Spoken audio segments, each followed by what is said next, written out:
जय शिवराय मित्रांनो, बंधूंनो आणि भगिनींनो, लाडक्या बहिणींनो, बघा आता लाडकी बहीण योजनेचा फेब्रुवारी महिन्याचा 1500 रुपयेचा हप्ता तुमचा पगार लवकरच तुमच्या खात्यात जमा होणार आहे.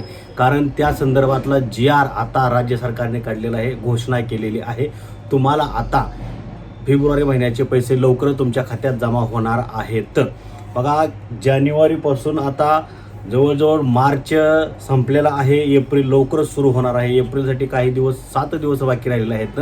तरीही फेब्रुवारीचे पैसे अद्याप लाडक्या बहिणींना मिळालेले नाहीत. त्यामुळे लाडक्या बहिणींच्या धुकधुक वाढलेली होती, धासधूस वाढलेली होती. मिळतील की नाहीत पैसे का योजना बंद झाली. मात्र आता लाडक्या बहिणींना दिलासा मिळालेला आहे. कारण राज्य सरकारने या संदर्भातला GR काढलेला आहे. GR काढला म्हणजे तुम्हाला पैसे मिळाले. GR काढलेला आहे आणि फेब्रुवारी महिन्याचे 2026 मधील फेब्रुवारी महिन्याचे 1,500 रुपयांचा मुख्यमंत्री लाडकी बहीण योजनेतील लाडक्या बहिणींचा, फक्त पात्र लाडक्या बहिणींचा 1,500 रुपयाचा हप्ता लवकरच लाडक्या बहिणींच्या खात्यात जमा होणार आहे, अशी घोषणा करण्यात आलेली आहे. त्यामुळे लाडक्या बहिणींनो, तुम्ही काही सुद्धा काळजी करू नका. तुम्हाला तुमच्या हक्काचे 1,500 रुपये लवकरच मिळणार आहेत. यासाठी भरघोस असा निधी मंजूर करण्यात आलेला आहे. ते पैसे लवकर तुमच्या खात्यात जमा होणार आहेत.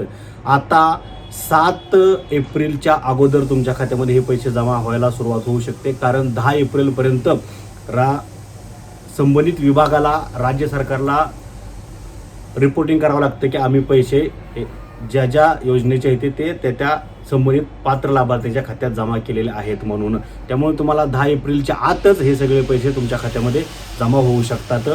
पण याची घोषणा अजून झालेली नाही, तारीख फिक्स झालेली नाही. परंतु 7 तारखेपर्यंत तुमच्या खात्यामध्ये पैसे जमा होऊ शकतात. काही काळजी करू नका, निश्चिंत राहा. शिवाय गेल्या महिन्यात ज्या लाडक्या बहिणींना नोव्हेंबर आणि डिसेंबरचे पैसे मिळाले नव्हते त्यांना जानेवारीचे पैसे मिळाले.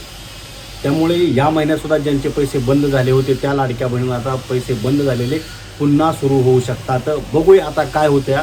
मात्र लाडक्या बहिणींना घाबरू नका.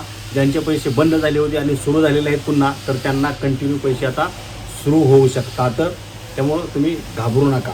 EKYC तुमची राहिली असेल तर लवकर EKYC करून घ्या. आणि ज्यांनी EKYC केली नाही, आता ते राहिले गेले म्हणजे गेले, आता गंगेला जावा. त्यामुळं तुम्ही निश्चिंत राहा. आता नवीन EKYC ज्यांची झालेली नाही त्यांच्यासाठी नवीन EKYC सुरू होते का नाही, किंवा नवीन या योजनेमध्ये नोंदणी कधी सुरू होणार, हा महत्त्वाचा विषय आहे. तर याच्यावरती जर राज्य सरकार काय लाडक्या बहिणीवर जर दया करेल, कृपा करेल, माया करेल, असं काय असेल तर ते तुमच्यापर्यंत आपण नक्कीच पोहोचू. तोपर्यंत धन्यवाद. जय हिंद, जय महाराष्ट्र.